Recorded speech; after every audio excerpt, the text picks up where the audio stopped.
Shalom. Hari ini kita akan renungkan kitab Imamat pasal 26, teksnya ayat 1 sampai 13. Dan sudah dibagi dua paragraf. Paragraf yang pertama ayat 1 sampai 2. Ketetapan tentang yang tidak menyembah berhala dan tentang hari Sabat. Paragraf yang kedua ayat 3 sampai 13. Jikalau orang Israel hidup menurut ketetapannya, ia akan hadir di tengah-tengah mereka, dan ia akan menjadi Allah mereka. Kesimpulan, terus Tuhan berfirman bahwa jangan menyembah berhala dan akan memelihara hari-hari Sabat dan menghormati tempat kudusnya. Jika mereka hidup menurut ketetapannya dan tetap berpegang pada perintahnya serta melakukannya, Tuhan akan memberi hujan pada masanya. Tanah itu memberi hasilnya dan pohon-pohon di ladang mereka akan memberi buahnya. Tuhan akan melenyapkan binatang buas dari negeri itu dan pedang tidak akan melintas di negeri mereka. Tuhan membuat mereka beranak cucu serta bertambah banyak, dan ia akan meneguhkan perjanjiannya dengan mereka. Tuhan ingin mengingatkan akan ia membawa mereka keluar dari tanah Mesir. Ajaran tentang Allahnya. Pertama, ialah Tuhan Allah kita yang memberi hujan pada masanya supaya tanah itu memberi hasilnya dan pohon-pohon di ladang mereka akan memberi buahnya. Inilah Tuhan.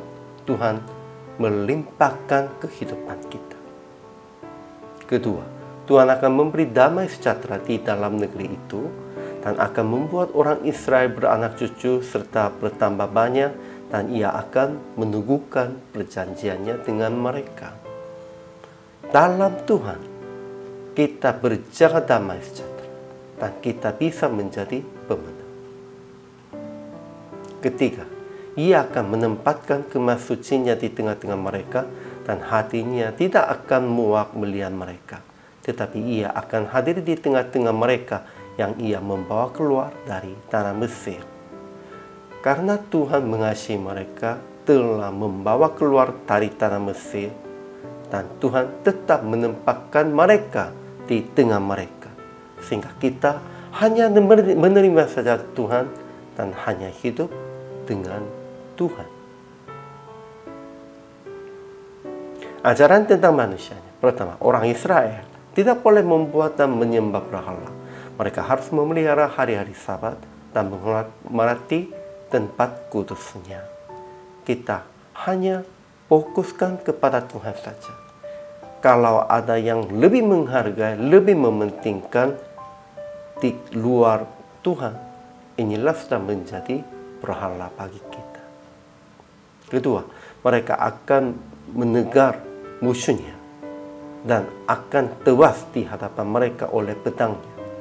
5 orang dari antara Israel akan mengejar 100, dan 100 orang dari antara mereka akan mengejar Selaksa, dan semua musuh mereka akan tewas di hadapan mereka oleh pedang. Ketiga, mereka akan menjadi umat Tuhan yang hadir di tengah-tengah mereka. Jadi aplikasi hari ini. Pertama, kalau ada lebih menghargai daripada Yesus, itulah berhala bagi Anda. Jadi janganlah membuat dan menyembah berhala duniawi ini. Itu artinya jangan mementingkan, jangan menghargai, jangan fokuskan kepada yang lain. Hanya Yesus saja. Kedua, tetap melawan musuh duniawi. Jangan merasa takut tentang mereka dan percaya Tuhan akan mengalahkan mereka. Inilah kita harus ingat. Jadi akhirnya praktik hari ini, percaya akan Tuhan telah mematahkan kayu kuk yang di atas kita dan menjadi pemenang di dunia ini dengan melakukan sesuai dengan ketetapannya dan perintahnya. Inilah semuanya ketetapan Tuhan dan tanggung jawab orang percaya. Hari ini juga selamat melayani. Tuhan Yesus memberkati.